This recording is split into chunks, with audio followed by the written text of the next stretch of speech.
प्रिय विद्यार्थियों, मैं अंतर्यामी कौशिक, वनस्पति शास्त्र विभाग। हम बीएससी भाग तृतीय के first paper plant ecology and phytogeography के बारे में बात कर रहे हैं। पिछले लेक्चर में हमने वायु प्रदूषण के बारे में बात की, जिसमें हमने प्रदूषण का अर्थ, अलग अलग प्रकार के प्रदूषक, वायु प्रदूषण में वायुमंडल के अलग अलग स्तरों के बारे में बात की, वायु प्रदूषण के स्रोत या सोर्सेज के बारे में बात की, जो पॉल्यूटेंट्स हैं उनके बारे में बात की, प्राइमरी और सेकेंडरी पॉल्यूटेंट्स। और आज हम प्रदूषण के प्रभाव के बारे में बात करेंगे। वायु प्रदूषण के बहुत से अलग अलग प्रभाव हैं, लेकिन दो मुख्य प्रभाव जो कि बहुत कॉमनली पढ़े जाते हैं, पूछे जाते हैं, उनके बारे में आज हम बात करेंगे। एक है ग्रीन हाउस इफेक्ट, जिसे हम पौधा घर प्रभाव भी कहते हैं। ग्रीन हाउस इफेक्ट के बारे में हमने पढ़ा हुआ है, पहले सुना हुआ है। आज हम इसके बारे में डिटेल में बात करेंगे। और दूसरा है एसिड रेन, अम्लीय वर्षा।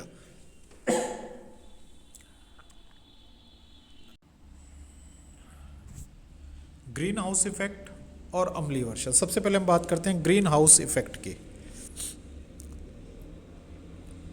ग्रीन हाउस इफेक्ट इसलिए कहा जाता है कि बहुत से स्थानों पर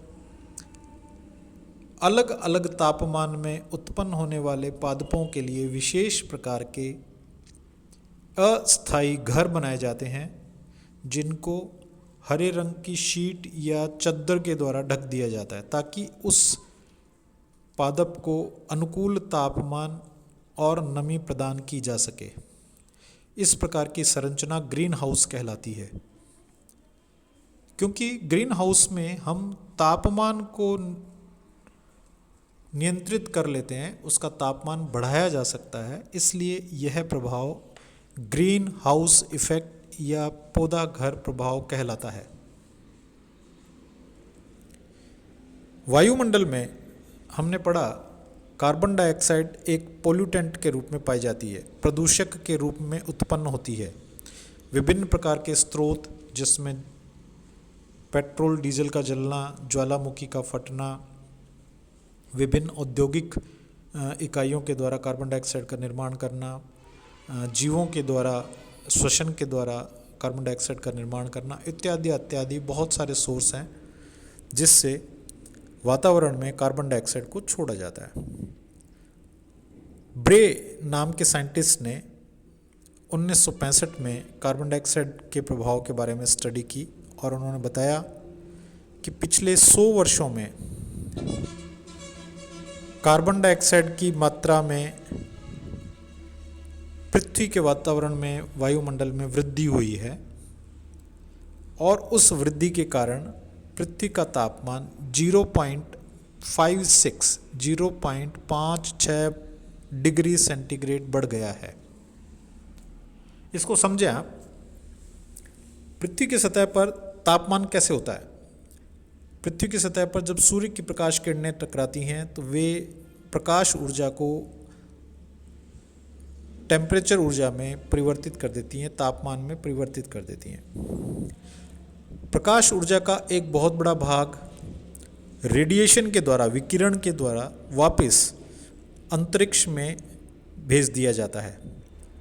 और ये जो संतुलन है, अवशोषण और विकिरण का जो संतुलन है, उसके कारण, एब्जॉर्प्शन और रेडिएशन का जो बैलेंस है, उसके कारण पृथ्वी का तापमान अनुकूल हो जाता है जीवों की वृद्धि, उत्पत्ति और विकास के लिए। यदि विकिरण अधिक मात्रा में होने लगे तो तापमान कम हो जाएगा, तो वह अनुकूलता नहीं रहेगी।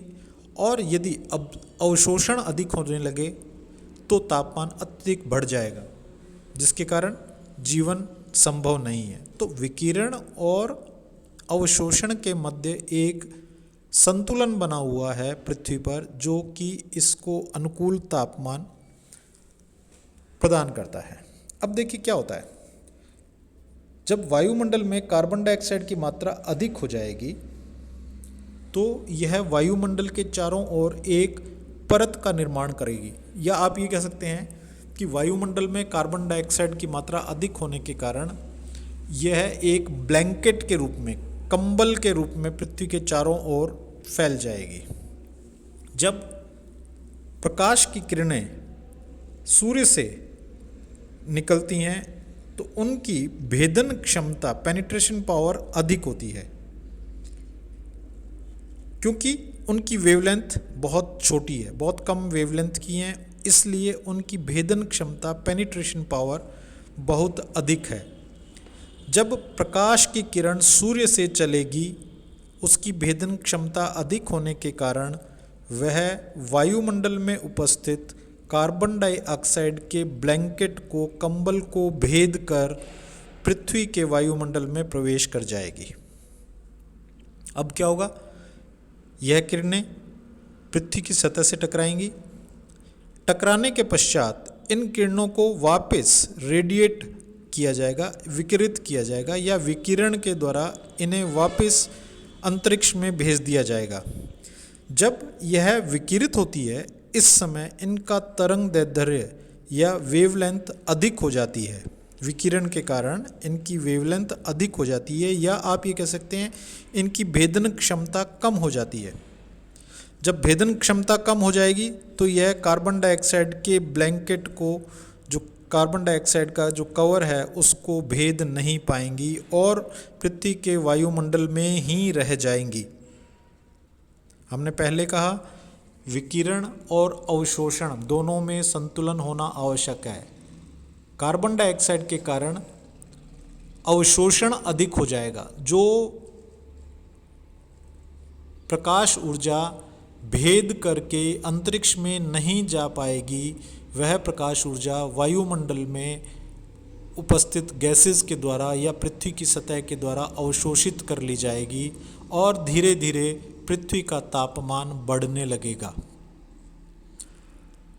पेनिट्रेशन ज़्यादा है प्रकाश ऊर्जा का, वो तो पृथ्वी में प्रवेश कर गई, और जब विकिरित ऊर्जा है वह पेनिट्रेट नहीं कर पाएगी, जिसके कारण वह यहीं अवशोषित हो जाएगी और धीरे धीरे तापमान बढ़ने लगेगा।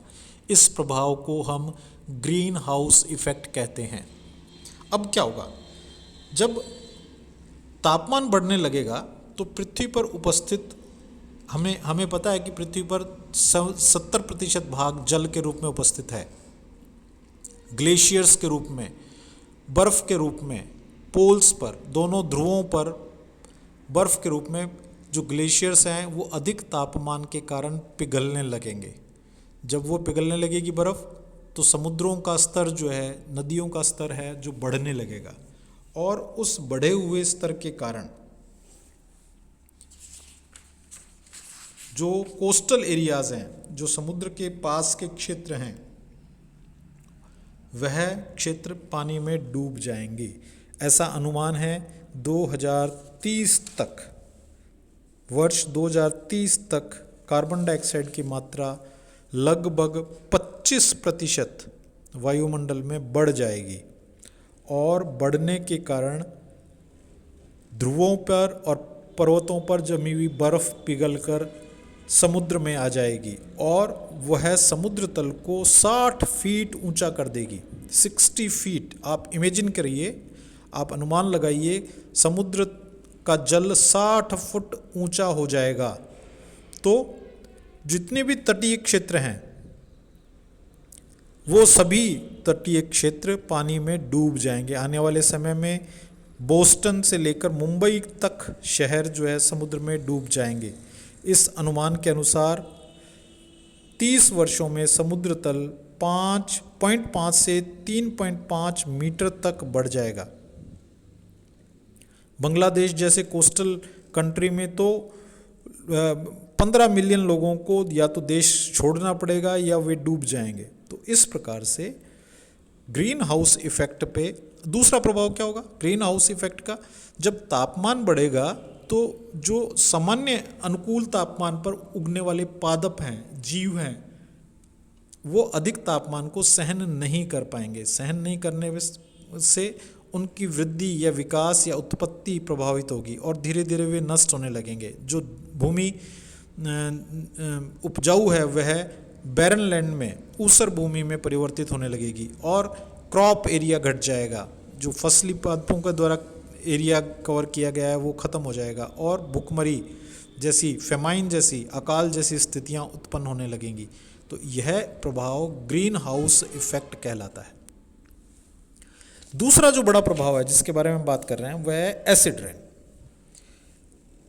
हमने पीछे पॉल्यूटेंट्स में पढ़ा, वायुमंडल में प्रदूषक के रूप में सल्फर डाइऑक्साइड और नाइट्रोजन के ऑक्साइड्स उत्पन्न किए जाते हैं। ये पॉल्यूटेंट्स हैं, प्रदूषक हैं जो वायु में उपस्थित हैं। और ये ऑक्साइड्स, चाहे वो सल्फर के ऑक्साइड्स हों चाहे वो नाइट्रोजन के ऑक्साइड्स हों, ये वायुमंडल में उपस्थित ऑक्सीजन से क्रिया कर ऑक्सीकृत हो जाते हैं और ऑक्सीकृत होकर गंधक अम्ल, सल्फर एसिड्स और नाइट्रिक एसिड्स का निर्माण करते हैं। सल्फर एसिड्स और नाइट्रिक एसिड्स वायुमंडल में बने रहते हैं। धीरे धीरे ये वायुमंडल में उपस्थित जलीय वाष्प के साथ में क्रिया कर एसिड्स के रूप में परिवर्तित हो जाते हैं और बादल या बारिश के रूप में यह एसिड्स पृथ्वी पर वर्षा के साथ आ जाते हैं। इस प्रकार की वर्षा जिसका पीएच एसिडिक होता है, इस तरह के पीएच 7 से जिसका पीएच कम है उसे हम एसिडिक पीएच कहते हैं। तो यह वर्षा एसिडिक पीएच के साथ में होती है एसिड्स के कारण, और इस वर्षा को अम्लीय वर्षा कहते हैं। अब होगा क्या? अम्लीय वर्षा होगी, अम्लीय वर्षा से मृदा का पीएच कम हो जाएगा या मृदा भी अम्लीय हो जाएगी। मृदा के अम्लीय होने से जो जल अम्लीय है उसके कारण जो जंगल हैं या क्रॉप प्लांट्स हैं, फसली पादप हैं, फसलें हैं, वे नष्ट होने लगेंगी। दूसरा प्रभाव, जो वाटर बॉडीज़ हैं, जल संग्रहण करने वाले क्षेत्र हैं जहाँ पर विभिन्न प्रकार के जीव, मछलियाँ, पादप इत्यादि पाए जाते हैं, वे जल के अम्लीय हो जाने के कारण नष्ट हो जाएंगे, मृत हो जाएंगे। अनेकों झीलें नष्ट हो जाएंगी और अमेरिका में, स्वीडन में, न्यूयॉर्क में, नॉर्वे में इसको रिपोर्ट किया गया है। और इन मछलियों, इन वाटर बॉडीज़ को, जल स्रोतों को, जल स्थानों को ग्रेवयार्ड्स ऑफ फिशेस कहने लगे, मछलियों का कब्रिस्तान कहने लगे, क्योंकि यहाँ पर अम्लीय वर्षा के कारण मछलियाँ नष्ट हो गईं। तो धीरे धीरे अम्लीय वर्षा के कारण जो फसलें हैं वो नष्ट हो जाएंगी, जल के स्रोत हैं वो नष्ट हो जाएंगे, दूषित हो जाएंगे और जीवों में विभिन्न प्रकार के रोग उत्पन्न होने लगेंगे। भारत में भी कलकत्ता में, हैदराबाद, मद्रास, दिल्ली, मुंबई इत्यादि में अम्लीय वर्षा का पीएच जो है, वर्षा का जो पीएच है वो अम्लीय हो गया है। जैसे एग्जाम्पल, कलकत्ता में 5.8 पीएच की वर्षा रिपोर्ट की गई है या हैदराबाद में 5.73 पीएच की वर्षा रिपोर्ट की गई है। तो इस प्रकार से जल में अम्ल की उपस्थिति के कारण जो वर्षा है उसे अम्लीय वर्षा कहा और उस अम्लीय वर्षा के कारण पादप और जीवों के जीवन पर संकट उत्पन्न हो गया। विद्यार्थियों, यह दो मुख्य प्रभाव हैं जिनके बारे में क्वेश्चन पूछा जाता है। शेष प्रभाव हम इस बाद में धीरे धीरे पढ़ेंगे। धन्यवाद।